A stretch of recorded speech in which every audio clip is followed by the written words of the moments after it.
अस्सलाम वालेकुम everyone, this is Abdul Rahman. Welcome to my channel. बेटा चैप्टर नंबर 5 है मैट्रिक क्लास का my travel diary, journey to the Gorakh hill station. यहाँ पे जो डायरी में लिखता है, जिसकी डायरी है, उसने इसके अंदर अपना एक सफ़रनामा लिखा है कि उसने जर्नी की है, यानी सफ़र है उसका गोरख हिल की तरफ। अच्छा, इस चैप्टर के अंदर आपको ये बताया गया है कि जो मुसन्निफ है, यानी कि जिसकी डायरी है, वो अपनी सालगिरह जो है वो गोरख हिल्स के ऊपर सेलिब्रेट कर रहा है। ठीक है। फिर उसने अपने पूरे वाकयात को इसके अंदर तस्वीर कशी की है इसकी। तो ये चैप्टर है जिसको हम स्टार्ट करते हैं। सफ़र फितरत से और सबसे अहम ये है कि अपने आप से दोबारा जुड़ने का एक तरीका है, यानी सफ़र जो है वो दोबारा अपने आप से जुड़ने का एक तरीका होता है। गोरख हिल स्टेशन का मेरा सफ़र ऐसा ही एक तजर्बा था। सफ़र से मेरी मोहब्बत को जानते हुए मेरे वालिदैन ने मेरी सालगिरह से 2 दिन पहले ये खबर दी कि ये सालगिरह गोरख हिल स्टेशन पर मनाई जाएगी।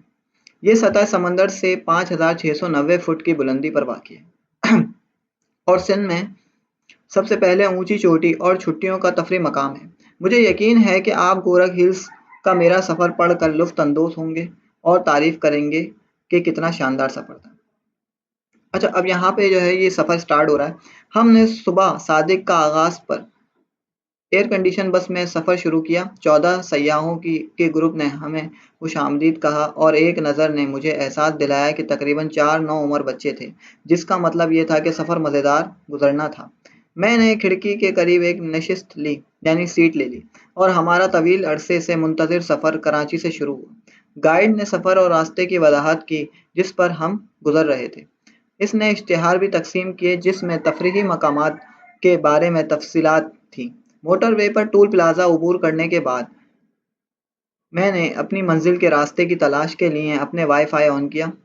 मैंने अपने मोबाइल पर रास्ता चेक किया और जीपीएस से पता चला कि हमने जिस इलाके को अबूर कर रहे हैं वो नूरियाबाद था और हम 83 किलोमीटर का सफ़र तय कर चुके हैं। खिड़की से बाहर मुझे नई तामीर शुदा हाउसिंग स्कीमों और फैक्ट्रियों की चिमनियों से निकलने वाला धुआं नज़र आ रहा था। थोड़ा सा सफ़र करने के बाद हमने जाम शोरो अबूर किया।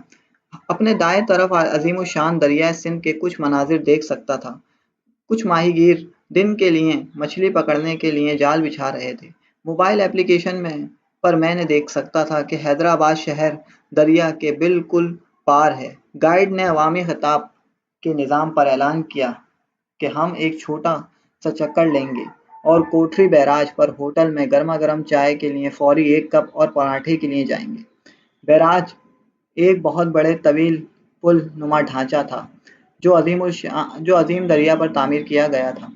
मैंने वफ़े के दौरान जल्द ही दोस्त बना लिए और मुझे यकीन था कि मेरा बाकी सफ़र दिलचस्प होगा।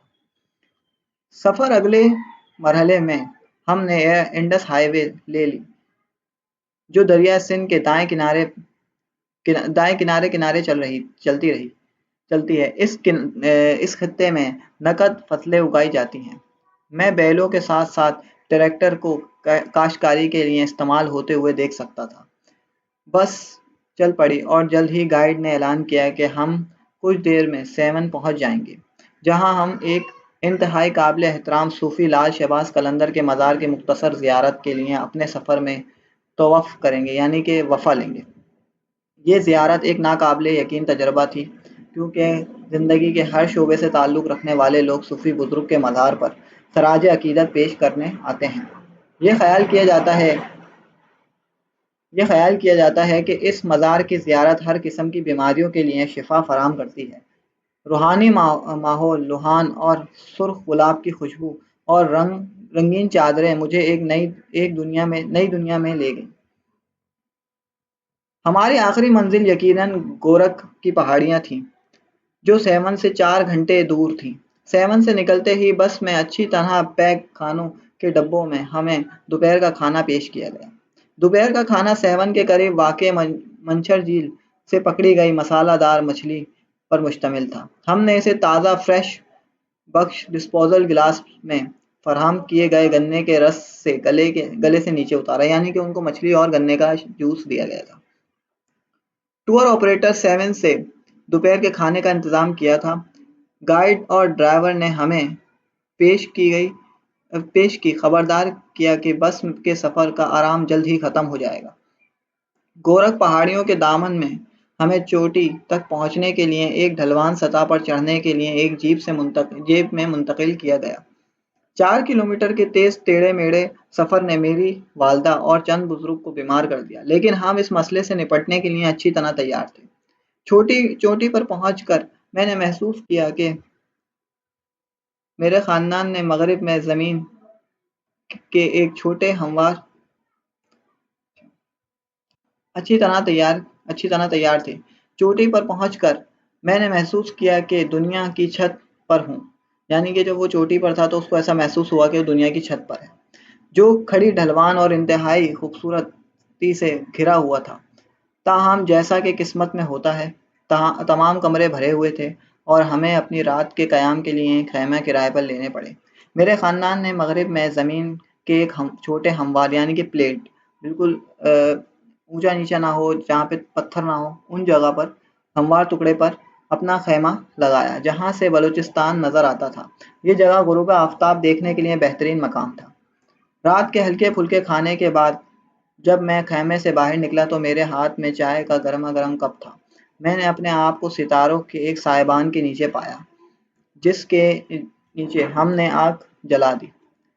हम सब बहुत अच्छी मूड में थे और बेतबाजी, चीनी सरगोशी, मज़ायका ख़ेज़ कहानी सुनाने और हर तरह के बचकाना खेलों जिसके बारे में हम सोच सकते थे, में शामिल होने में बहुत मज़ा आया। आग के चमकते सुनहरी रंग, लकड़ी के चटकने और रोशन सितारे और आग के इर्द-गिर्द जमा दोस्तों की गर्मजोशी से वक्त थम गया। सुबह सवेरे जागते हुए मुझे मालूम नहीं था कि बेहतरीन हिस्सा अभी आना बाकी है। जैसे ही मैं बाहर निकला तो मैंने तुलुए आफ़ताब का एक ऐसा मुशाहिदा किया जिससे कोई किसी पेंटिंग या फिल्म में देखता है, और बादल आहिस्ता-आहिस्ता हमारे चारों तरफ उतरते रहे। तैरते बादलों को देखना जिन्हें मैं छू सकता था, मुख्तलिफ जड़ी बूटियों की खुशबू को सूंघना जिससे मेरे हवास को सर्द बख्शा, और दूर चरती हुई भेड़ों के मेमनाने की आवाज़ ने सहर तारी कर दिया था। मैं अभी भी खूबसूरती में मगन था जब मैंने लोगों को अपने पीछे सालगिरह मुबारक गाते हुए सुना। पीछे मुड़ा तो मैंने देखा कि मेरे वालिदैन और दोस्त मोमबत्तियां लगाकर एक बड़ा केक ला रहे थे। मुकम्मल तफसील के मुताबिक चीज़ों की मंसूबाबंदी की गई थी। केक काटने की तकरीब के लिए खूबसूरत दरी फैलाई गई। मैंने अपने वालिदैन की मोहब्बत और बारीक बीनी इंतज़ामात से बहुत मुतासिर हुआ। केक काटने के बाद सब के लिए हलवा पूरी के इंतज़ाम था, ताहम तमाम अच्छी चीज़ों को बिला आखिर ख़त्म होना था। नाश्ते के फ़ौरन बाद हमने अपने सामान बांधा और सिंध के सबसे हैरत अंगेज़ छुट्टियों के मकाम को अलविदा कहा।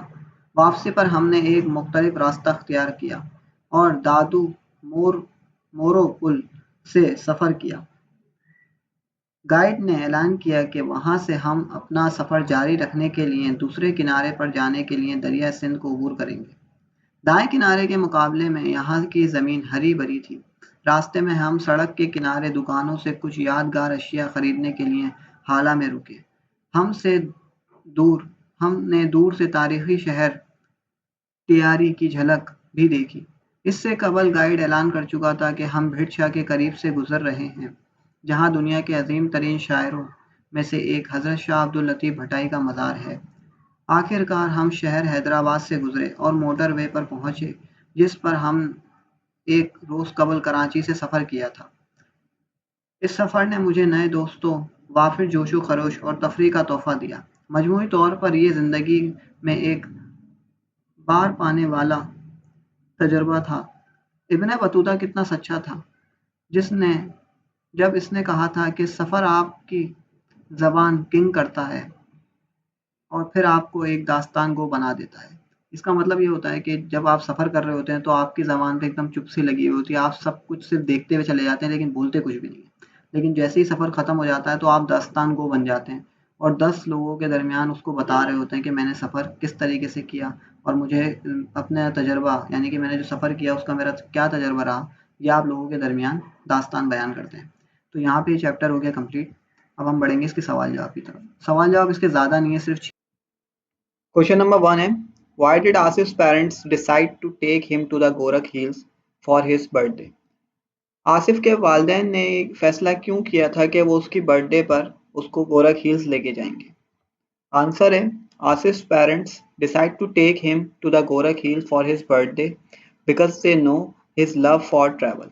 आसिफ के वालिदैन ने ये फैसला किया कि वो उसकी बर्थडे के ऊपर उसको गोरख हिल्स लेके जाएंगे क्योंकि वो जानते थे कि उसको सफ़र करना पसंद है। क्वेश्चन नंबर 2 है, why did Asif appreciate deeply about his parents? Asif ने अपने माँ बाप की कौन सी काविशों को दिल से अपने माँ बाप की वालिदैन की काविशों की क्या तारीफ करी थी दिल से? तो his parents cut the cake for his birthday and arrange the breakfast for all.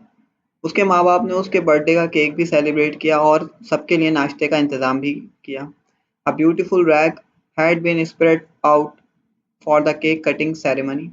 एक खूबसूरत सी चादर जो है वो केक कटिंग सेरेमनी के लिए बिछाई गई थी। He was deeply touched by his parents love and meticulous arrangement. माँ बाप की ये मोहब्बत और उनका एक मेटिकुलस अरेंजमेंट यानी कि काबिल दीद और काबिल दीद अरेंजमेंट जो था वो उसने आसिफ ने जो है वो दिल की गहराइयों से उसकी तारीफ करी। क्वेश्चन नंबर 3 है, how was return route different from up journey route? वापसी का जो रास्ता था वो अप जर्नी यानी ऊपर जाने वाले रूट से मुख्तलिफ क्यों था? In up journey route they took motorway and cross Jamshoro Hyderabad and Kotri barrage. ये जो ऊपर जाने वाला रूट था उसने मोटरवे का रास्ता लिया था जिसने जामशोरो क्रॉस किया, हैदराबाद क्रॉस किया और कोटरी बैराज क्रॉस किया। उसके बाद then they took the Indus highway to Sehwan and they travel from the Sehwan to Gorakh hills. फिर उसके बाद उन्होंने इंडस हाईवे लिया जो कि सेवन से होते हुए सीधा जो कि सेवन का रास्ता था और वो सेवन से सफ़र करते हुए गोरख हिल्स तक पहुंचे। वाई क्वेश्चन नंबर 4 है, why is Gorakh hills a good place for holiday? Gorakh hills जो है वो छुट्टियां मनाने के लिए बेहतरीन मकाम क्यों है? Gorakh hills is a good place for holiday because Gorakh hills is a cold because of height. Gorakh hill एक बेहतरीन मकाम है छुट्टियों के लिए क्योंकि एक तो ये ठंडी जगह है, दूसरा कि ये ऊंची जगह है। Its view are beautiful and wonderful. इसका जो नज़ारा होता है यहाँ का वो बहुत ज़्यादा खूबसूरत और हैरान कुन होता है। क्वेश्चन नंबर 5 है, how how did the author, ये दा होगा ठीक है, हाउ डिड द ऑथर, अच्छा ऑथर यहाँ पे आसिफ ही है क्योंकि वो अपनी ही बर्थडे सेलिब्रेट कर रहा है और अपनी ही जिंदगी के इस सफ़र को अपनी डायरी के अंदर नोट कर रहा है। तो how did author Asif, author कहते हैं आसिफ कहते हैं enjoy his night of stay there. Author ने जो है आसिफ ने जो है वो अपनी रात किस तरीके से एंजॉय करी जहां वो ठहरे थे? अंडर आ, आंसर है under a canopy of star, सितारों की साइबान में।